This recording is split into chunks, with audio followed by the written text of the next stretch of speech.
Poderoso Pai, nesse momento, ó Pai, nós apresentamos a Ti, ó Pai, a preletora dessa noite, ó Senhor.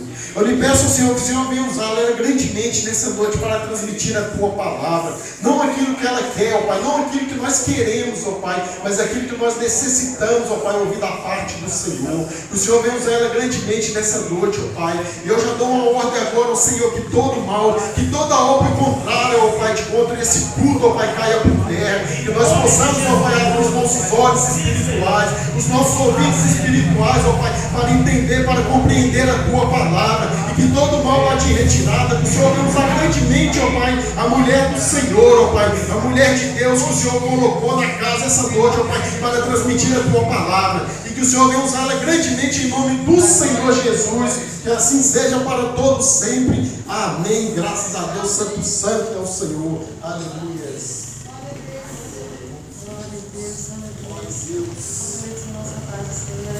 Amém. Glória a Deus. Parece por essa oportunidade que o Senhor nos concede. Deus, a igreja continue abençoando a vida do pastor Marcos, sua esposa, suas meninas, poderosamente. Em nome de Jesus, quero pedir perdão pelo horário, nos atrasamos um pouquinho, nos embaraçamos um pouquinho, mas graças a Deus chegamos até aqui para a honra e glória do nosso Deus. Aleluia, louvado seja o nome do Senhor. Queridos, eu quero convidar você a abrir comigo a sua Bíblia, o livro de Mateus, capítulo de número 16. Eu passei uma parte da tarde meditando na palavra, orando, e depois no finalzinho veio ao meu coração essa palavra. Passamos o tempo estudando um outro texto, mas vamos falar hoje sobre Mateus, capítulo de número 16 e versículo de número 18. Uma passagem bastante conhecida. Aleluia. Glória ao Teu nome, Senhor. Glória a Deus. Glória a Deus. Fale comigo, minha irmã Cristiane, minha sobrinha Daça, minha filha Ana Vitória. E é muito bom estarmos adorando juntamente com os irmãos essa noite. Amém? Glória a Deus. Verso 18 vai dizer assim: E eu também te digo que tu és Pedro, e sobre essa rocha eu edificarei a minha igreja, e as portas do inferno não prevalecerão contra ela.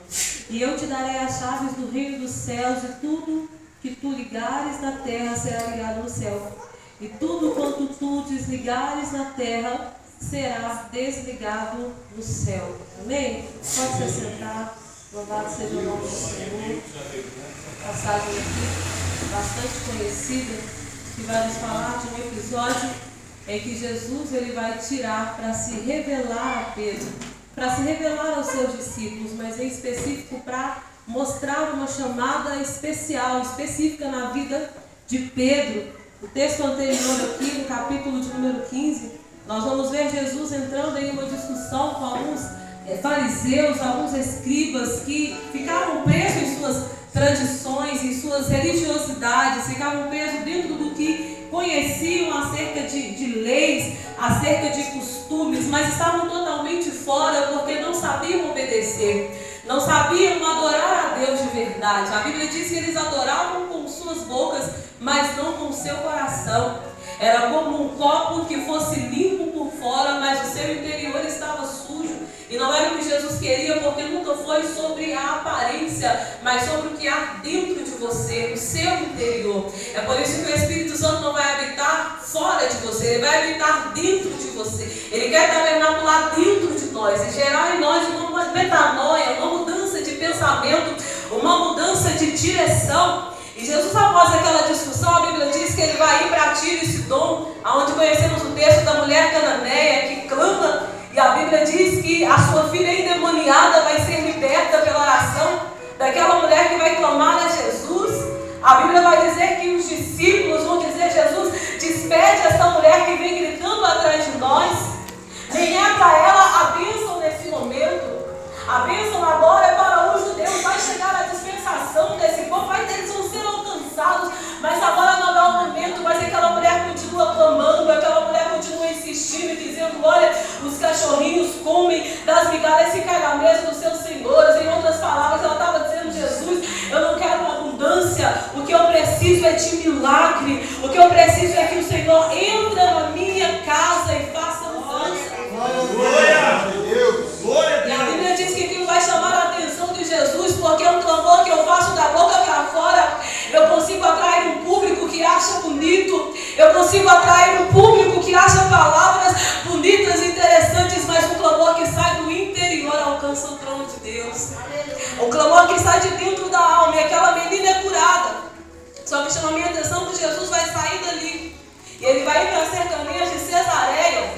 E quando começamos a olhar sobre essa cidade gentílica, Cesareia era um lugar onde os judeus não gostavam de estar. Tinha muitos gentios ali. Tinha muitos não judeus ali em Cesareia. Mas o interessante é que ali, naquele lugar onde os fariseus não estavam tendo tanto acesso, porque não gostavam de estar no meio dos gentios, aquele lugar onde os escribas, os hipócritas não estariam, Jesus escolhe exatamente Cesareia, um lugar mais improvável, onde agora ele vai se revelar, aonde ele vai se manifestar, como não vai se manifestar, mas ele vai mostrar àqueles discípulos que ele é o Filho de Deus. Eu aprendo aqui a primeira verdade, que não é, aleluia, não importa o cenário aonde estamos, porque não depende do cenário para que a glória de Deus se manifeste a você, para que a sua saúde seja alcançada pela glória, para que a sua finança seja alcançada, para que a tua alma seja alcançada pela graça. Não depende da geografia, não depende do lugar. Jesus vai escolher agora Cesareia, e ali ele vai escolher a Pedro, alguém que havia dado tantos tropeços, alguém que era tão impulsivo. A Bíblia vai dizer que agora esse Pedro será escolhido por Jesus. Aleluia. É interessante que o texto vai dizer que Jesus vai começar perguntando: quem vocês dizem que eu sou? No versículo de número 13 a seguir, ele vai perguntar assim: a quem vocês dizem? A quem dizem que o Filho do Homem é? E alguns vão dizer assim: estão dizendo que é João Batista. Olha o versículo 14. Outros estão dizendo que é Elias. E outros estão dizendo que é Jeremias. Alguns vão estar falando acerca que Jesus era só um profeta, que Jesus era só alguém que estava ali arrastando multidão, alguém que estava ali fazendo alguns sinais e maravilhas, como João Batista vai ser ali um profeta que vai ser a voz que vai clamar no deserto. Jeremias vai ser um profeta de provisões, Elias o profeta do fogo, mas agora quem estava ali era o próprio Filho de Deus. E Pedro vai olhar no meio daquelas pessoas que estão pensando que é João, que é Elias, que é Jeremias, e Pedro vai olhar assim: não, tu és o Filho de Deus, tu és o Cristo, o Filho de Deus. E aquilo alegrou o coração de Jesus. Sabe por quê, irmãos? Não foi a carne nem sangue que pôde revelar aquilo para Pedro, foi o próprio Espírito de Deus. Era esse nível de intimidade que Jesus queria que os discípulos alcançassem, intimidade de estar sensível ao que o Espírito Santo queria revelar a eles, porque daqui a pouco, Jesus, após os seus 3 anos e meio com aqueles discípulos, ele ia ser assunto aos céus, e o Espírito Santo, que é o outro Consolador, que viria no mesmo poder, na mesma graça, com a mesma autoridade, viria. E agora seria o Espírito Santo que os conduziria, porém não seria visto, não seria palpável. O Espírito Santo, ninguém poderia deitar no ombro dele como João fazia. Ninguém poderia dizer como Pedro: Jesus, eu sei que é contra a gravidade pisar na água, mas se tu disser eu vou. E quando Pedro pisa, afunda ainda, mas Jesus, que estava em sua matéria humana, pega a mão de Pedro e tira. Agora eles precisariam usar a fé, o firme fundamento,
número 18, Jesus vai falar com ele.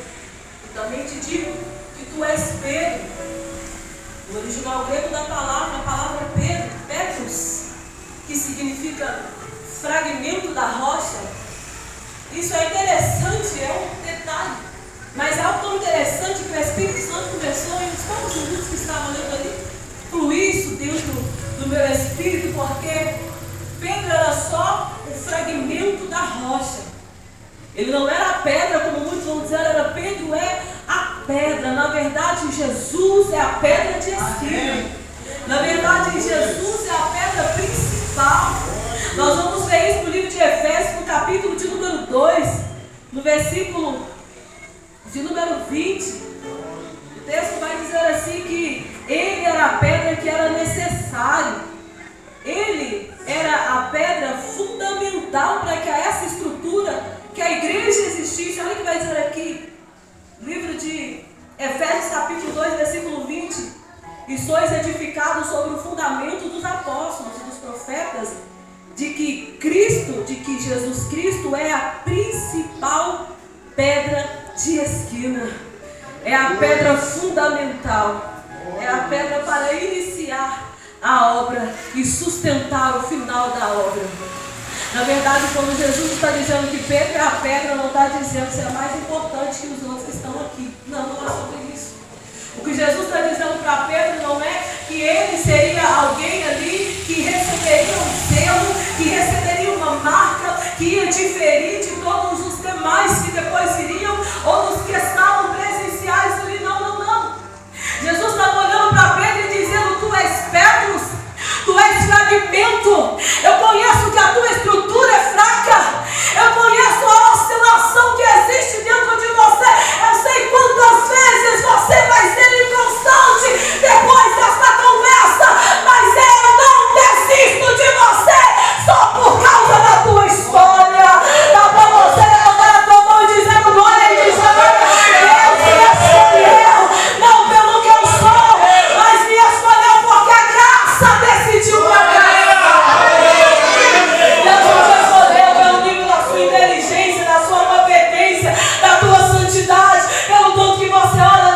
Não, pelo contrário, não importa o tão distante que você já esteve, a graça de Deus, ela te abraça e te traz, porque o que importa nessa noite é que o teu coração esteja em aberto, para que Deus possa fazer maravilhas na sua vida. Jesus está olhando para aquele Pedro que lá na frente vai negar 3 vezes, aquele Pedro que vai pensar em desistir, e quando Jesus vai ali aparecer esporadicamente após a ressurreição, Pedro vai dizer assim: vamos voltar a pescar, porque ministério é muito difícil. Está na frente, ministério é bonito, está na frente, é bonito, está na foto, é bonito, está no cartaz, mas ali, vivendo a obra, vivendo o ministério, não é uma tarefa fácil. Não são só guerras espirituais que a gente enfrenta, tem guerras interiores, tem guerras carnais, existem momentos que se levantam contra nós por ciúme do que Deus está fazendo, gente que nós amamos até intercedemos pela vida deles. Então a guerra é muito travada para estar numa linha de frente de uma obra. Não é uma tarefa fácil. Ore pelos seus líderes, ore pelos seus pastores. O peso não é tão fácil de carregar, ainda bem que não estamos sozinhos. A destra do Senhor tem nos sustentado todos estes dias. Mas Pedro está entendendo o peso ministerial e está dizendo assim: é melhor voltar a pescar.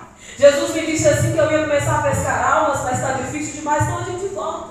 Jesus sabia que tudo isso ia acontecer. É por isso que ele está dizendo assim: tu és pedra. Tu és um fragmento de pedra. Um fragmento de pedra, ela vai acontecer com o desgaste da rocha. Com o tempo que a rocha tem de vida, de vitalidade. Com o tempo em que a rocha está ali, os anos vão passando e as coisas vão acontecendo, e aí aqueles fragmentos vão se soltando automaticamente. O que se pode fazer com o fragmento da rocha? Quando alguém olha para a rocha, vê força, vê constância. Quando alguém olha para a rocha, como a Bíblia vai dizer que Davi falando assim para Deus: os que confiam no Senhor são como os montes de Sião. Jerusalém é uma cidade monteja. Ele está olhando para aquela cidade dizendo: são como os montes que não se abalam. Quantos anos se passaram, quanta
vai edificar. A palavra edificar no original quer dizer levantar do solo, reconstruir.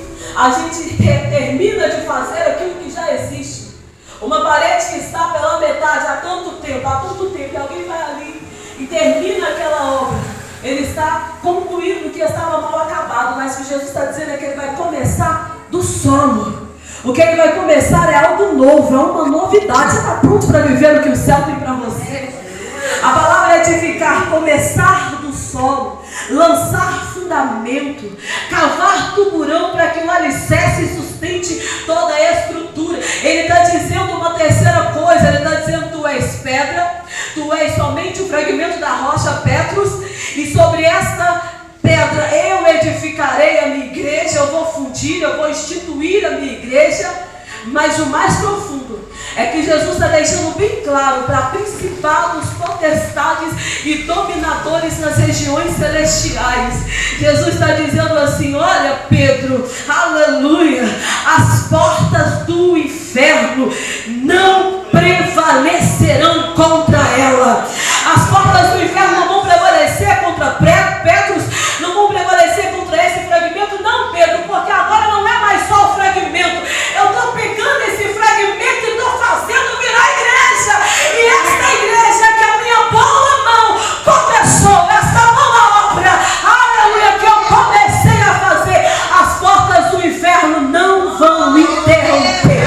Vamos lá, glória, glória. Você está entendendo a fúria do inferno, irmãos? É que quando ele se levanta contra nós, não é contra nós que está vindo apenas, é contra o que Deus começou a construir no solo, é contra o que o próprio Deus formou, quando ainda os ossos eram uniformes, quando ainda não tinha ossos preparados, quando não tinha nem forma. Deus já sabia o seu nome, Deus já sabia a sua chamada, Deus já sabia, aleluia.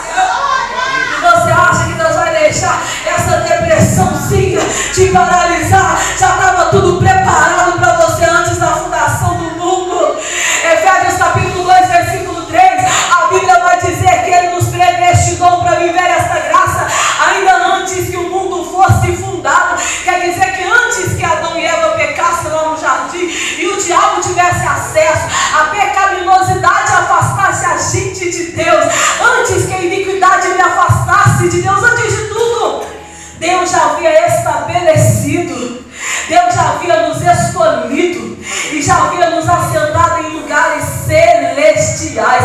Deus já tinha um lugar preparado para você. É por isso que o inimigo não consegue te parar. Não é porque você é forte, não é porque tem muita gente orando com você, não é porque você é bonito demais, não é porque você é preferido. Não, não, não, aleluia. É porque Deus reconstruiu algo em você, Deus começou algo em você e dentro de você. E sabe que Paulo vai dizer em Coríntios que essa minha força, quando está acabando por fora, Deus renova ela por dentro de novo. Você sabe isso? 2 Coríntios 4,16 vai dizer: ainda que o nosso homem exterior esteja desfalecendo. Por quê? Porque de vez em quando meu homem exterior fica decepcionado, fica frustrado, é traído, é machucado, é jogado fora. De vez em quando meu homem exterior é rejeitado, é abandonado, mas dentro de mim, o meu interior, Deus já colocou algo lá dentro, já ativado, para renovar. O texto vai dizer isso, 2 Coríntios 4,16, o seu interior se renova dia após dia. Isso é profecia do céu para a tua vida. Deixa eu ler o texto aqui para você memorizar, 2 Coríntios, capítulo de número 4, versículo de número 16. Olha o que o texto vai dizer aqui: o meu interior, ele se renova, aleluia, aleluia. 4,16, por causa disso não transparecemos, mas ainda que o nosso homem exterior pereça, contudo o homem interior é renovado dia após dia. Na versão mais antiga vai dizer assim, que se renova. E eu fiquei perguntando ao Espírito Santo, por que não está escrito assim no texto, minuciosamente dizendo: Deus renova quando o meu exterior está sendo desfalecido? Por que não é Deus que está escrito claramente: Deus vem e derrama um renovo? Não está dizendo que se renova. renova. É algo que Deus já colocou dentro de você. Há uma força em você que você nem sabe que tem. Aleluia. Um dia Deus usa a boca de Balaão.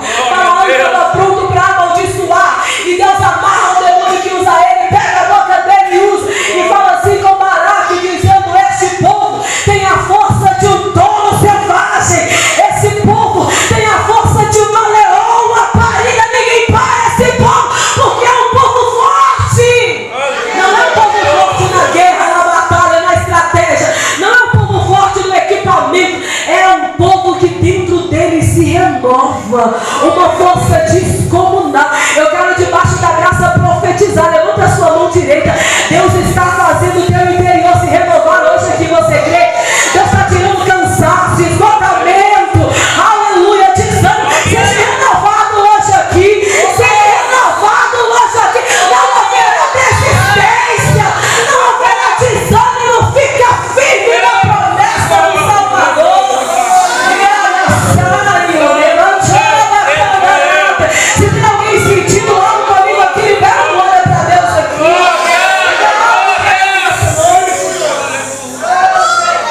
Aleluia. Aleluia. Olha como Deus está renovando o interior de crente aqui nessa noite. Olha como tinha gente que tinha pensado que não ia dar conta. Olha como Deus te renova e te diz: fica firme, minha filha. Fica firme, meu filho. Essa guerra não é tua, essa guerra é no céu. Fica firme. Fica firme, constante. O interior é renovado. E é por causa deste renovo que eu prego a parte B do versículo, quando Jesus, ele vai falar assim, que as portas do inferno não prevalecerão. A palavra prevalecer está ligada à resistência, não é assim? Então, se é a porta que não vai prevalecer, quer dizer que tem alguém empurrando a porta. Não é a porta que vai vir contra mim. É eu que vou avançar contra esta porta do inferno.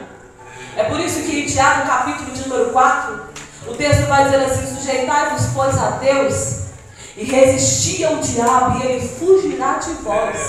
A palavra resistir, no texto de Tiago, capítulo 4, está ligado a partir para cima. Aí, para adiante. Aquela palavra resistir não é apenas ficar parado sem ir para trás, não. Dentro daquele texto, a palavra resistir é avançar.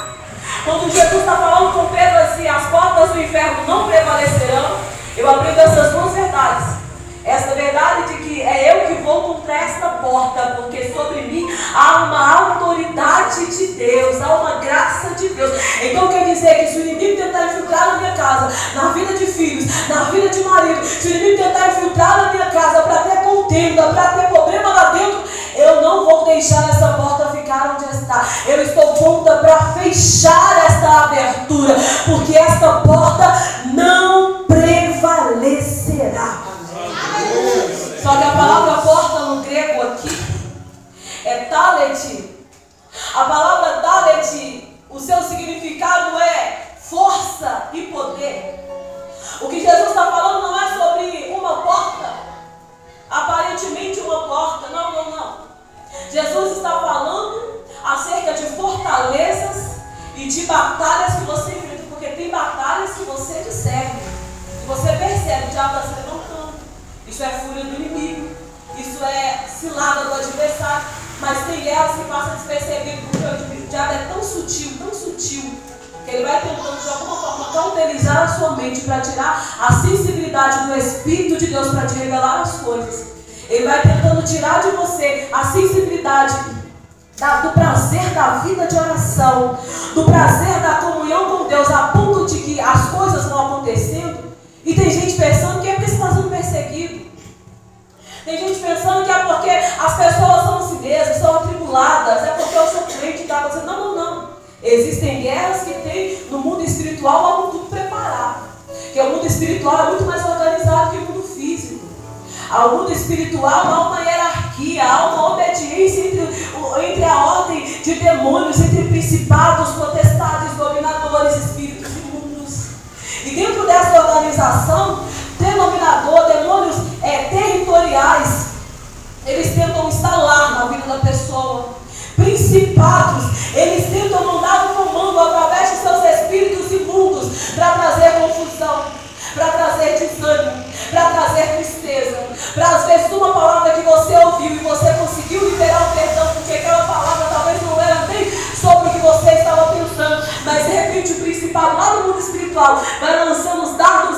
calados. E na mente da pessoa ela vai pensando, não era para ter sido falado aquilo, não era para ter sido pregado aquilo, não era para ter falado daquela forma comigo. Aquilo vai entristecendo, vai dando vontade de sair dali, vai dando vontade de desistir. São guerras que você nem percebe que existe uma casta de espírito imundo trabalhando para tentar dentro da sua mente trazer você para trás, trazer você para fora da graça, da bondade e da misericórdia de Deus. Porque enquanto eu estou debaixo da bênção, o Salmo 23, versículo 6 vai dizer: bondade e misericórdia me seguirão. Enquanto eu estou obedecendo, Deuteronômio 28, todas essas bênçãos correrão atrás de ti e te alcançarão no campo, na casa, onde você estiver, a bênção vai te alcançar. Mas se eu saio do livro da obediência, se eu saio do local onde Deus me colocou, se eu acabo saindo de baixo, eu não estou falando de uma geografia terrena, eu estou dizendo, se eu saio do nível que Deus me colocou, por causa de batalha, se eu não estou discernindo, o inimigo começa a avançar e pegar a guerra. É por isso que o texto aqui, nós vamos entender que Jesus está dizendo para ele: olha, o que vem contra você são forças, são poderes. Mas o texto vai dizer assim, que as armas que Deus nos deu não são carnais. Existe um texto em Filipenses, se não me engano agora eu não me recordo certamente, mas se não me engano está em Filipenses, que vai dizer assim, que as armas da nossa milícia não são carnais, mas são poderosas em Deus, contra fortalezas do inimigo. As minhas armas não são contra os meus irmãos. As minhas armas não são contra coisas tão pequenas que acontecem aqui. É contra o mundo espiritual. Eu estava em uma reunião esses dias para trás, coisa pequena que tinha acontecido, um probleminha que eu nem me recordava mais. Eu disse, eu acho tão desnecessário, eu vou pedir perdão, mas é desnecessário essa reunião aqui, porque as nossas guerras são tão maiores. Eu vou preocupar com a picuinha que aconteceu na semana passada. Tem legião de demônio que eu estou tendo que guerrear contra. Tem almas para ser alcançadas. Eu vou preocupar o que é que a fulana disse no dia da briga, pelo amor de Deus, gente. A guerra é muito mais travada do que você imagina. Enquanto você está esperando alguém consertar algo que fez, existem demônios guerreando, levantando fortalezas contra a tua vida. Vai você mesmo, pede perdão, conserta, libera, abraça e siga em frente. Não deixe essas pequenas coisas te prender, porque tem porta do inferno, tem força, tem poderes que querem tirar de você. Não é a bênção que você está recebendo no culto hoje, não. É a tua salvação, é a tua alma. Não querendo tirar de você, não é o título que você tem, não é a fama, não é o nome que você tem. Estão querendo tirar de você a tua salvação, tirar o seu nome do livro da vida. É por isso que é importante que eu use as minhas armas espirituais. Deixe as suas armas carnais e use as suas armas espirituais, que são poderosas em Deus. Existem guerras que serão vencidas através da oração, guerras que serão vencidas através do jejum, da comunhão, através do se calar. Nós venceremos. Eu estava ouvindo uma história para eu fechar aqui. Eu sei que a história já está acabando, que eu achei muito interessante, acerca do inimigo da águia, porque na verdade Isaías, quando vai profetizar para a comunidade de Israel, ele vai dizer assim que aqueles que esperavam no Senhor seriam como uma águia, que não se cansa, porque até os jovens se cansam, os velhos fadigam, mas a águia, ela vai e não se cansa, assim como os que esperam no Senhor. E a gente sabe que a águia, ela voa contra a tempestade. Isso é muito difícil, é pesado você voar contra o vento que está muito forte contra você. Mas eu ouvi naquela história, eu fui muito edificada, porque alguém disse assim que o inimigo da águia é o corvo. O corvo é pequeno, não tem força, não tem potência nenhuma para lutar de frente com a águia, mas ele pousa atrás do pescoço dela. Ele começa a picar o pescoço da águia, ele começa a picar. Aquilo não está machucando no começo, mas aquilo começa a irritar, a desestabilizar. E daqui a pouco, aquilo que está só incomodando vai virar ferida e vai fazer aquela águia tombar. Mas a águia sabe que o corvo, ele não pode subir o mais alto da altitude como ela pode subir. Porque ela pode subir em uma altitude onde outras aves não têm oxigênio ali, mas ela consegue respirar, porque o Criador a criou assim. Então a águia não fica tentando revirar para pegar o corpo. Ela não vai gastar a sua energia para tirar o corpo de lá, porque isso não vai funcionar. chegar no nível mais alto, o corpo vai perder o oxigênio, vai soltar e vai cair de lá. E ela vai conseguir subir. Está entendendo quando Jesus vai falar assim, que Ele nos assentou, nós ainda estávamos mortos dos nossos pecados e delitos, mas Ele nos ressuscitou do pecado e nos levantou e nos transformou e nos fez assentar em lugares celestiais. Porque há um nível em Deus aonde vai ficar difícil para o inimigo permanecer ali com aquela perseguição insistente. Há um nível em que nós alcançamos espiritualmente falando que não é mais qualquer seta, não é mais qualquer dardo que consegue trespassar seu coração.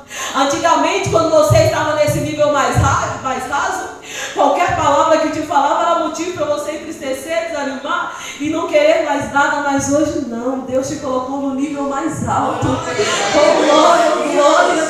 Deus nos colocou no nível acima. Quando o inimigo tentar te vencer pelo cansaço, quando o inimigo tentar te vencer pelo desânimo, quando o inimigo tentar te vencer porque as suas forças estão poucas e o inimigo está por trás, tentando te ferir, tentando te fazer retroceder, entenda que quanto mais alto eu subo, quanto mais eu entendo que mais perto de Deus eu estou, quanto mais eu louvo, quanto mais eu adoro, quanto mais eu busco, quanto mais eu santifico a minha vida, quanto mais eu me limpo um pouco mais difícil vai ficar o acesso para as setas, para os dardos inflamados do inimigo da sua alma.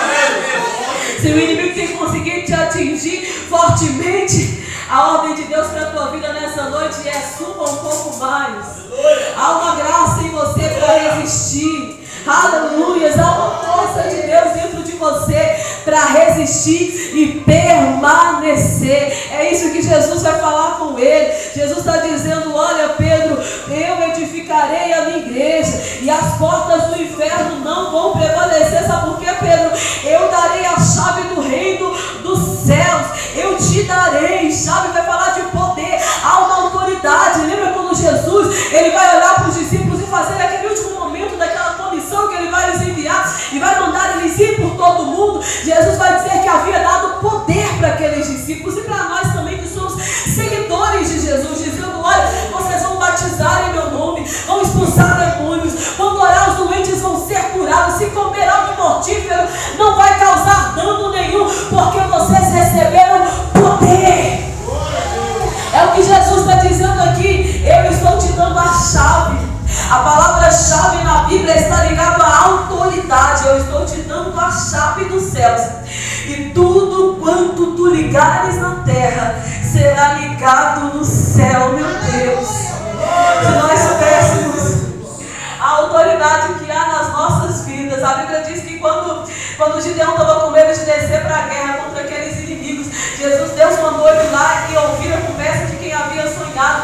E aqueles inimigos vão dizer assim: o Deus de Gideão vai descer com ele, porque eu tive um sonho que um pão de cevada vinha rodando e parou em cima da tenda do comandante, a tenda caiu. E quando Gideão, junto com o Puá, que era o escudeiro dele, ouviu aquela conversa, Gideão volta para cima correndo, dizendo: eu não vou desistir, tem só 300, mas o guerreiro está na frente. Se até o meu inimigo sabe que Deus é comigo, por que eu vou desistir? Porque eu não vou acreditar no que Deus pode fazer. Eu quero te convidar, com a permissão do pastor Marcos, colocar de pé. Eu quero orar com vocês na direção. Eu já vou entregar a minha oportunidade, mas eu gostaria de orar com você nesta noite.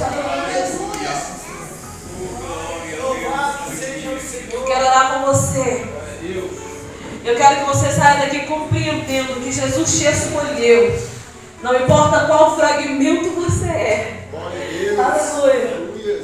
Não importa que nível de fragmento nós somos. Não importa da onde Jesus nos tirou, de qual lama que nós somos arrancados. Não importa. Isso já é passado. Esquecendo-me das coisas que para trás ficam, eu sigo prosseguindo para o alvo, que é Jesus. Glória. Se até o meu Deus não tomado em esquecimento todas as acusações contra a minha vida, quem é o acusador do inferno para acusar você? Deus está dizendo para alguém que nessa noite: eu te escolhi, eu te chamei. Eu te escolhi, não vos escolhi para que vocês fiquem infrutíferos frutífero. Eu ainda escolhi e ramifiquei vocês em uma videira verdadeira para frutificar e dar frutos permanentes. Deus te deu graça para resistir todas as fortalezas que vêm contra a sua vida. Eu não sei como você entrou aqui nesta noite, mas eu acredito que você sairá renovado nesta noite pela palavra. Então comece a orar comigo nesta noite. Comece a orar nesta noite. Espírito de Deus, Espírito Santo. Ora vai a súria. Oh, Jesus, assim como o Senhor